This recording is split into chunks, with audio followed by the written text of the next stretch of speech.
Okay, let's jump into this brakes test 7, and then we're going to do that little pop test after I tell you a story. The ABS prevents the brakes from locking the wheels regardless of most road conditions. That is true. And like I say, the ABS on a sports car is going to operate differently than the one on a four-wheel drive truck. It's not going to be the same thing. When ABS takes over, it stops further application of the hydraulic brake pressure to all wheels. True. That's false. It's not going to stop application of hydraulic pressure because you still need to stop. Just because you're doing a panic stop and your thing doesn't want you losing control, it doesn't mean that it's going to prevent you from stopping. So that one there is false. So mark that one wrong on your paper, Melissa. Okay. When a brake light switch is in front of an ABS control unit, when a brake light switch is part of an ABS control unit, true or false? True. Yeah, or circuit, ABS, yeah, it is. If the red brake light comes on, it will typically trip the module into turning on a yellow brake light too. And so, if they're both on, you need to find out why the red one's on before you go chasing the yellow one. During panic braking on vehicles with one-channel ABS, the front brakes can still lock. Yes. That is true. And if they lock, you will not be able to steer the car. Unless you're in sand or something, they'll act like a rudder on a ship. With two-channel ABS, only the wheel that is locking up is modulated. And that is true too. Yeah, because like on the R-wall, the rear wheel anti-lock brakes, it's going to be measuring the speed of the whole rear axle, and it's actually changing the way the thing brakes. There was a guy that called me one time and was talking about the anti-lock brakes on this 91 F-150 that he didn't think did a good job because the guy was pulling a trailer, and the trailer, when he was going around a curve, kind of pushed the side of the back of the truck around and sideways and turned over. So what do you think the reason was for that? He was pulling a trailer loaded with musical equipment and stuff, like a closed-in trailer. Okay, what will make that thing jackknife like that on a curve? A wheel locking up. What if he didn't have trailer brakes? If you don't have trailer brakes, and even if you're trying to stop the truck, the trailer, if it doesn't have brakes, is going to keep trying to push the truck, and it's going to jackknife it, and usually the trailer will turn over. Got that? But it had nothing to do with the ABS. It had everything to do with the fact that he didn't have trailer brakes. That was the point. Let's see. Let me ask you this. Have you ever pulled a U-Haul trailer that had built-in trailer brakes that you didn't have to hook up to? It's got a big spring, and the tongue is made so that it can actually plunge, and built onto that tongue is a master cylinder. And when you hit the brakes, it compresses that spring and operates that master cylinder and applies hydraulic brake pressure to those. The only problem with that is if you've got a heavily loaded trailer and you have to back it up a hill, you won't be able to do it because it's going to apply the brakes going up that hill. And I've done that, been there. Rented a U-Haul trailer, and I was really impressed with that until I wound up noticing when I couldn't back it up a hill. Of course, there may have been something I didn't know about locking it out so you could back it up a hill, but I didn't see anything. The mounting of larger than stock or smaller than stock tires can cause the ABS control module to set a diagnostic trouble code. False. That's actually true, believe it or not. What if I had a wheel on the left that was a different size from the one on the right? The speed of those two wheels would be different. Right. If it was, monitoring each wheel separately, yeah, it's going to think something's going on there, because all it knows is what it sees from those sensors. A deceleration sensor senses hard cornering during braking. True. That's false, basically. Gosh. Deceleration sensor is going to tell it when you're hitting the brake.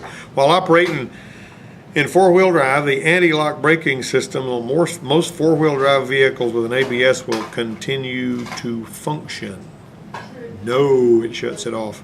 Oversteer is a condition that results when the front tires lose adhesion. Now, I'm going to say on number 8, I'm going to give you a disclaimer. Everything is changing so fast that question and its answer may be inaccurate.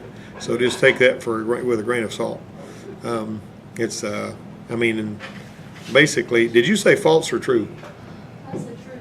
You said true? I said false. Well, false is basically the answer key says, but like I say, you don't know what's out there now because there's all kinds of brand new slick stuff, and this test is not the newest. Oversteer is a condition that results when the front tires lose adhesion during cornering. That's not right. That is not right. That'd be interesting, wouldn't it? Yeah. In a hard braking of a vehicle with ABS, if the brake pedal feels to be kicking your foot away, you should what? A, know that it's a normal condition. B, discontinue applying the brakes. That's funny, isn't it? C, both A and B, or D, neither A nor B. D. That's D, neither A nor B. Excuse me, know that it's an abnormal condition, basically. That is not an abnormal condition for you to feel that. You're liable to feel that. Number 11, a wheel speed sensor does what? Oh, okay. Inputs wheel speed to that, yes.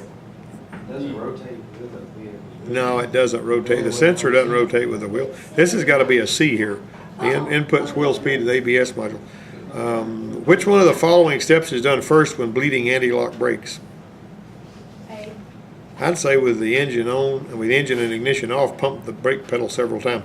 Now the reason you do that is because some ABS systems have got a little nitrogen canister that's got about 2,000 pounds of pressure on it, and it avails itself of that. Now see, the ABS pump pumps up that canister that's got a little nitrogen chamber in it, and it basically sort of oil cans that nitrogen chamber or squeezes that nitrogen so that when it needs to apply the brakes, that nitrogen accumulator can do that. Now the problem with working on those brakes with that nitrogen accumulator charged, and this thing will look like a ball kind of sticking up next to the master cylinder. If you see one of those darn things, you need to disable the ABS pump, and you need to pump that pedal about 40 times to get rid of all that nitrogen pressure.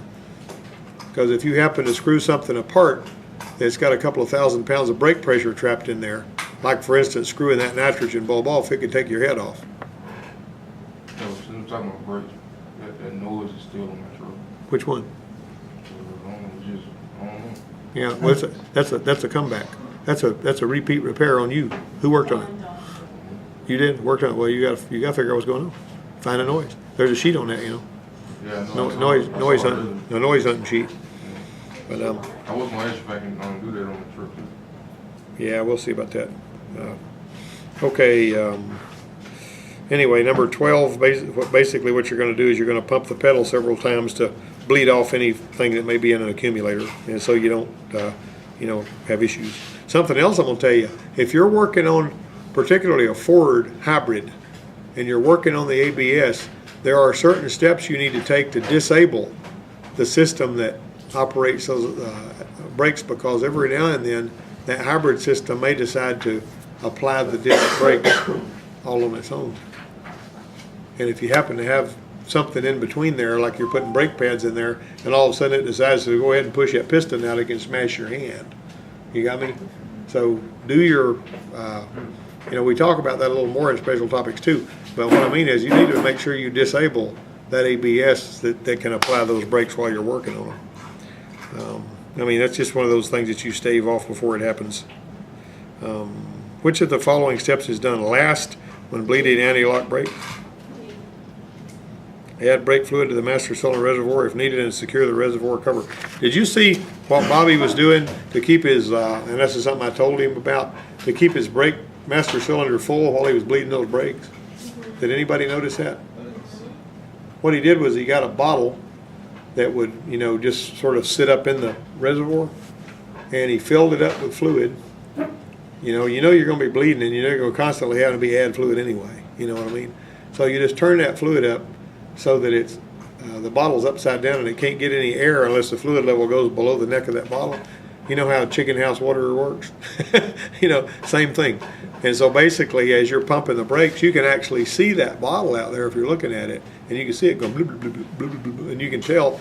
So what's the most annoying thing when you're bleeding brakes is to accidentally run out of brake fluid and pump your whole system back full of air again. That is extremely annoying. I see him shaking his head. This happens, y'all. So take measures so that you can get through your job quicker. Number 14. The one channel ABS has what? ABS only on the rear wheels. We talked about that earlier, okay? Number 15, the wheel speed sensor for the rear wheel anti-lock brakes on many Dodge and Ford trucks is mounted where? Differential carrier. Yeah, that's basically where that one was on that Dodge y'all working on. Now, y'all don't have any vocabulary match stuff, do you? That's the end of the test, isn't it? Okay, that's what I thought. We did All right. know that. Now I'm gonna give you a little bit of a rundown on this other little truck right here, this 97 Ford Ranger, and that's what that test is about. That test you've got is one that I wrote for a Motor Age article that I basically had written way back in 2000, but it's a pretty good little story. And this guy pulled into the ride-up area, and he had what seemed like a simple problem on his little Ranger. His ABS light was on, and we used to see a lot of those, so it wasn't anything mysterious about it. But we may never know how he described it to the service writer, but ABS lighted on at all times was what was written on the repair order. And there's a lot of customers that just don't offer a whole lot of information, even when the service writer asks the right question.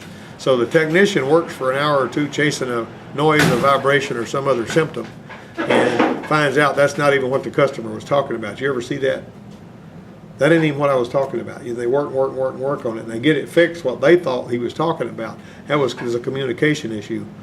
Okay, so mechanic number 1 draws the repair order because the ABS was one of his specialties, and the dispatch computer had filed the repair under his name, so he reads the words ABS light on at times and he goes to work.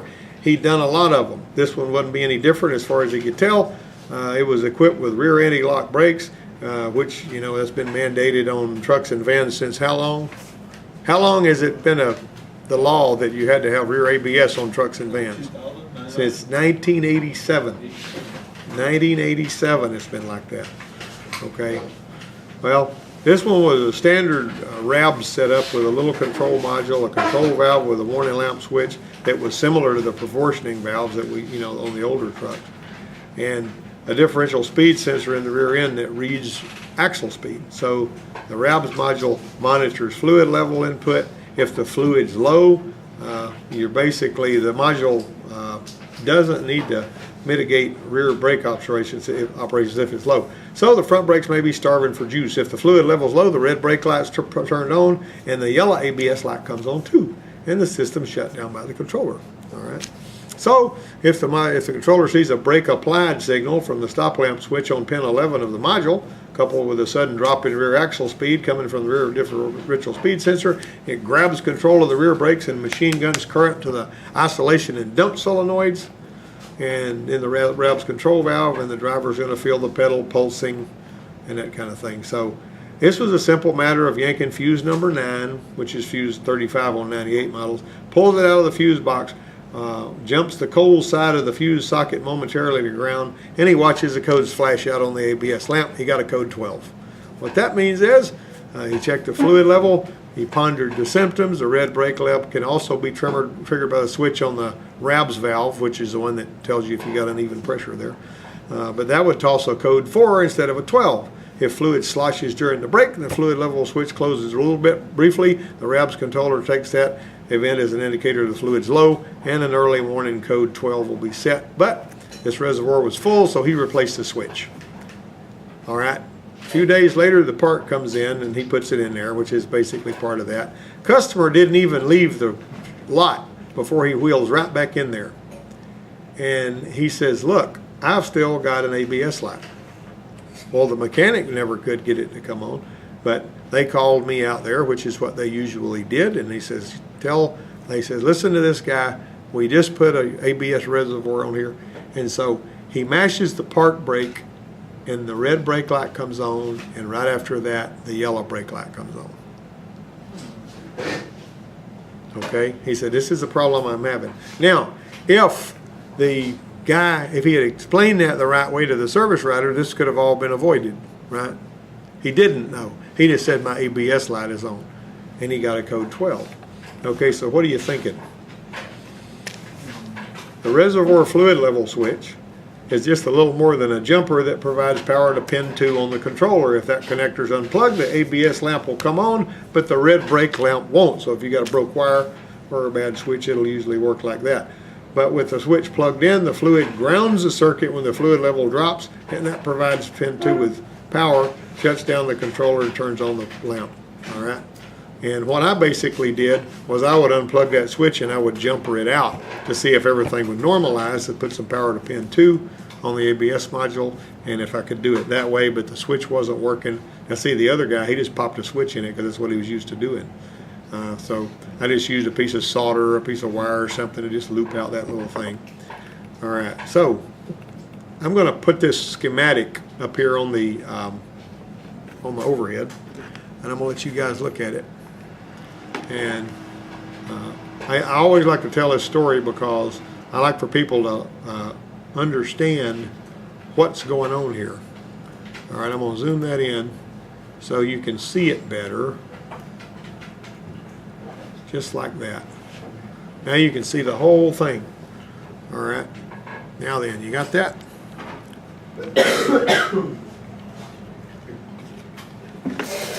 All right, let's talk about this for a minute. You see this right here? That little fluid level switch, it's in the master cylinder, works like this. Basically, pin 2 at the module is supplied with voltage through this switch.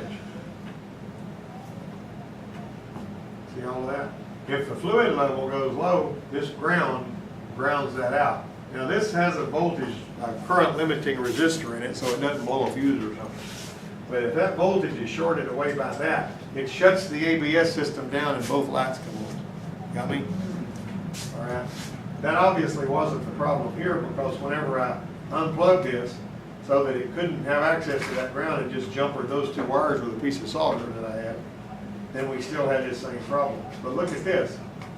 Fuse 11 feeds the brake warning lamp. Got it? Now, you want the red brake warning lamp to come on, but you don't want to kill the power going to pin 2, do you? Right? You don't, do you? Because what happens if you ground this, that comes on. What is the heck is this for? Isn't it a, What is that? You guys take an electrical? This zigzag thing. That's a resistor. What's this? All right. So basically what we want to do here, we're going to have power coming in on fuse 11. And we're going to feed fuse 2 continually through this resistor. This doesn't have to be a lot of voltage because consider this like a voltmeter. It's just reading a little whisper of voltage. It doesn't have to even have any current there. But you mash your park brake, you turn on your red brake warning lamp, but you don't kill the power going to pin 2 because it's being bypassed here. Got me? However, this guy right here was mashing his parking brake, and when he neutralized this power that was coming through fuse 11 and feeding that pin, see that? See how the power likes to go through that ball?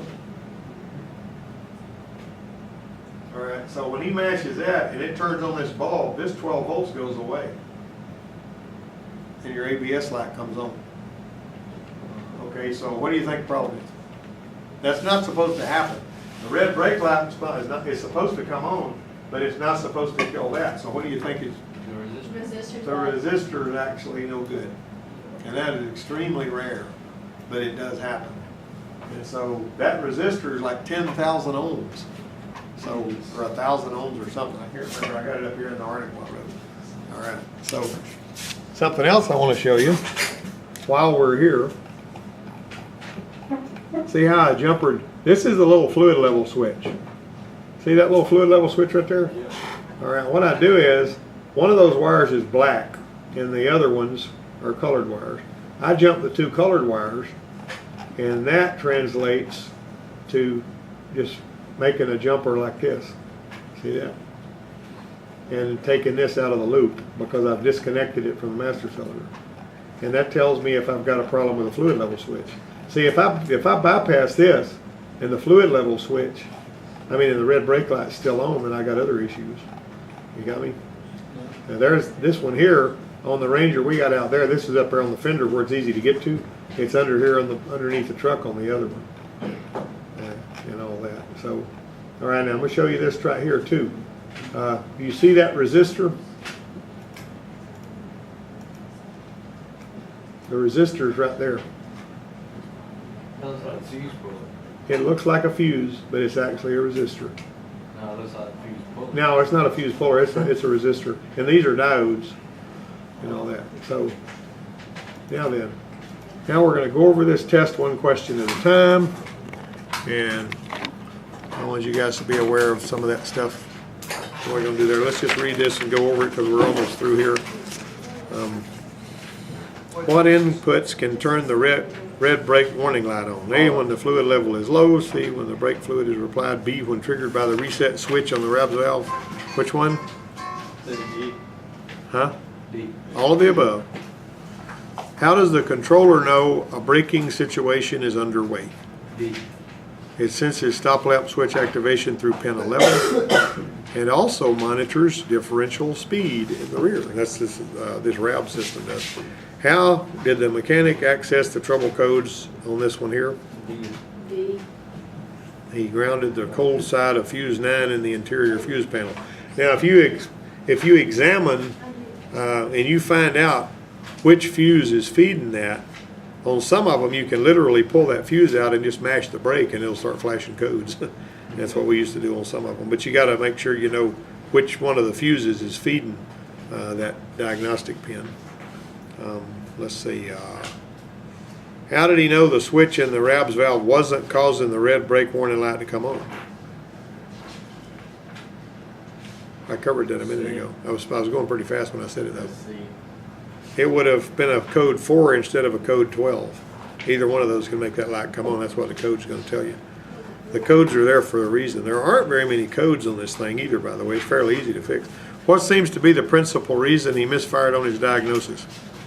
All of the above. Yep. That was funny because when this came out in that magazine, the service writer says, "You made this sound like it was all my fault." I said, "Well, part of it was if you didn't get good enough information from the other guy." But I didn't say it was all his fault. And that is really pretty interesting how whenever those guys have got customers coming at them like a machine gun, sometimes they don't have time to ask all the questions they need to. And you may need to go out there and have them call the customer and find out what the lowdown is on it. What purpose do the diode and the resistor serve in the circuit B. that we were looking at? Huh? C. Well, I've only got a couple of people talking. What do you think? I said B. Do they confuse technicians? Yes. Do they prevent ABS lamp activation and module shutdown when the park brake is applied? Yes. Okay. They don't provide an alternate current path to the solenoids in the RABS valve, though, do they? Oh, and I was going to tell you, too, when I was training this guy, I had worked on a bunch of these ABS systems, and I had never once seen a bad module. It was always wiring or switches or something, or, you know, whatever, sensors. And so I'm training this guy, and I said, you ain't hardly ever got a bad module on one of these. You almost never see a bad module. I mean, it's always going to be something else. Because the first thing a lot of mechanics want to do is, the module's easy to change, so let's pop one of those on there and see how it does. You know, well, it's parts room don't want to take it back. It's better to do troubleshooting first. Well, he would do his troubleshooting, and he'd say, "I think this has got a bad module." And I said, "Well, you better check it again." Well, he had a bad module.